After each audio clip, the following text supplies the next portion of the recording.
This story is based on a true life experience of Abelardo in 1967 in Samar.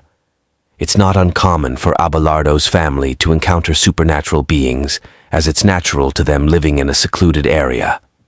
Their house is surrounded by thick foliage, with a narrow path leading to the village center. They have a few neighbors, mostly relatives, but they generally keep to themselves as long as no one disturbs them. Despite their family being known to have unusual blood, called Agapas, a type of Aswang, they are still respected by other Aswang for their abilities. According to Abelardo, they can harness different skills, especially in times of danger and combat, making them formidable opponents. What others fear about them are their sharp claws through which their poison flows, which is produced by their own system. It's not just any poison that you can easily find an antidote for, because if you're wounded by their claws, it's up to them how long you'll live. They could either kill you immediately or make you suffer for a short period. It's this ability that has given them a high reputation among every race familiar with their existence. Although Abelardo's lineage is not ordinary, they are known in their place as quiet and peaceful people. Throughout their more than 3 decades of stay there, they haven't killed anyone or oppressed anyone. In fact, instead of being a burden to the community, they are one of the reasons why some have a good life. They also quietly help those in need, especially when other races of Aswang cause trouble. However, to avoid making enemies, instead of killing them, they choose to release them. Abelardo admits that they consider other races of Aswang from different places as fellow humans. Nevertheless, they still need to protect ordinary beings. They don't do this out of goodwill, but out of necessity to maintain balance in everything revolving around the world. By this year, their stay in Samar had been relatively peaceful. Abelardo now had 2 children, both of whom were also Aswang, just like his wife. Therefore, even while still in the womb, they already knew what their children were. Despite the uniqueness of his 2 children, he chose to raise them alongside ordinary people, like most others. He also ensured that his children received education, so they wouldn't be left behind in terms of knowledge and to ensure their safety. He made sure they were accompanied at all times. Being the leader of their clan, he had the right to command and be obeyed, and no one objected, as his clan held his family in high regard. In fact, his children had 3 main guards under his supervision. According to Abelardo, because of these 3, he could be at ease when his children went to school. Those 3 beings were hardly noticeable. Because the aging process of these beings is not far from that of his children, their older siblings also pretend to attend their school to ensure that no one suspects anything when they return home. The 3 guards immediately report to him to disclose everything that happened at school, focusing on every detail, ensuring the safety of his children. Despite the power of his family, they didn't become too complacent, especially with the Albolarios, whom they didn't know, lurking around their village. Unbeknownst to them, these beings also have connections with the elderly Albolarios living in the area. Twice a month they hold meetings. To maintain order among their clans, Abelardo knows that the Albolarios can be trusted, so instead of considering them as enemies, he sees them as friends. According to him, their own kind are far more dangerous because of their cunning and deceitful ways.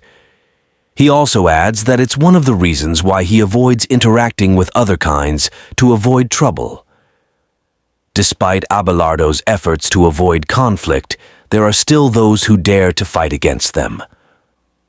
One afternoon, there was a meeting among their kind, the Albolarios, held at the house of an elderly Babaylan. Abelardo only brought a few of his trusted men with him. As they approached the Babaylan's house, they immediately removed all defenses from their bodies in front of the Babaylan. They need to be ordinary if they want to talk. Once they reached its house, they were immediately greeted by its 2 disciples. Upon entering, they were met by the woman sitting on the floor, busy making tobacco. When they approached her, she just grinned, saying, "I was expecting you to be the first. Your lineage doesn't waste time. My companions always arrive late. If we agreed on 6 o'clock, they should learn to be on time. But what can I do? That's just their behavior, and it won't change." When the Babaylan heard this, she respectfully replied, "Perhaps they just have other things to attend to. Let's wait a few more minutes. They'll surely come." Abelardo laughed at her words. It was already 7 o'clock in the evening, but they hadn't arrived yet. Finally, at 8 o'clock, the Babaylan started their meeting. According to her, the reason for calling the meeting was because there had been reports about some Aswang planning to prey on their area. Some of the villagers had managed to capture a few, but most of these creatures still lurked around their place. The Babaylan also pointed out that the abilities of the Albalario were not enough to handle the whole group of them. She added that if they truly wanted to rid their area of the threat, they needed to seek help from the lineage led by Abelardo. After the Babaylan had finished explaining, someone stared at them seriously while outlining the things they needed to do. "I apologize, but for now we need your strength. I know you've already encountered the creatures I'm referring to. To maintain peace in our place, you need to act. You've been silent for too long, maybe it's time for you to make them feel your presence. Don't worry. We're behind you at all times. I'll also make sure no harm comes to your families while you're away," the Babaylan said firmly. Upon hearing this, Abelardo fell silent for a few minutes, unable to come up with a proper response. He also admitted that the Babaylan had sheltered his family, so there was no reason for him to oppose what she wanted to happen. Eventually, he agreed to the plan she proposed, realizing they couldn't bear to lose their comrades while doing nothing. At his response, the Babaylan just smiled as she continued to lay out the plan for them. According to Abelardo's recollection, they would serve as guards at the borders of the village to monitor current events in the area. They were also instructed to kill any of their kind who ventured there, so they made sure their group was ready before heading to the village borders. He also carefully considered which members to bring with them to avoid risking the lives of most of them. Several hours passed during their discussion, and the Babaylan promptly ended the meeting that day after their planning. After their planning session, they immediately started walking back home. Along the way, they discussed how many of their siblings they would bring. His men were slightly hesitant, especially considering the potential flooding and conflicts between their kinds in the areas they would visit. Upon hearing Abelardo's reassurance, he assured them that there was nothing to worry about. He added that if those creatures were just ordinary Aswang, they could easily be eliminated. Despite his words, 2 of his men still expressed concern. For them, such matters have no certainty, especially since they have no idea about the appearance and lineage of their adversaries. What if beings far more powerful than them are the ones they're chasing? Upon hearing Abelardo's words, he chose to remain silent to avoid further expanding the topic they were discussing. Soon after, they reached their dwelling. He spoke seriously to them, saying, "Remember, we're doing this for the next generation of our family. Just be thankful to Babaylan for sheltering us under her presence. Let's just do what we know is right. All right, inform some of our companions to be vigilant." After their conversation, he immediately entered his abode to inform his companions about what happened during their meeting. Upon learning everything, they decided not to let his 2 children attend school for the time being. A decision he agreed to since he admitted he still knew nothing about the beings they might encounter. As days passed, they focused on familiarizing themselves with the area and preparing for what lay ahead. Each of his chosen companions, whether day or night, focused their attention on training and preparing for the upcoming battle, according to Abelardo. He selected 16 individuals, each of them pure and powerful Aswang capable of using poison at any time and opportunity. He added that the group he assembled was the most exceptional they could gather, especially since they needed to become vigilant. Moreover, based on the report given by Babaylan, strong types of Aswang were planning to invade their area, with weak herbalists who could no longer heal as their targets. Because of this, they really prepared for it well until the appointed time of their vigilance arrived. Before heading to the location disclosed to them by Babaylan, they first passed by to bid farewell. Upon reaching her dwelling, they were greeted by a few herbalists who were already prepared. Even before they could speak, these herbalists immediately expressed their willingness to join them in their vigilance. Upon hearing their words, Abelardo simply smiled and expressed his gratitude for their friend's decision. After a few minutes of conversation, their group proceeded forward. At around 6 o'clock in the afternoon, they reached the outskirts of the village, so they expected to arrive by nightfall before reaching its boundary. Nonetheless, they didn't worry too much about it because their vision became sharper whenever darkness fell. Shortly after, exactly at 10 o'clock in the evening, they reached the location they were supposed to guard for a week. Since they didn't feel tired or sleepy, they decided to let their herbalist companions rest first, as they were the ones who worked all night to set up the tents and shelters they would occupy. The next morning, they found the herbalists peacefully resting in the huts they had built overnight.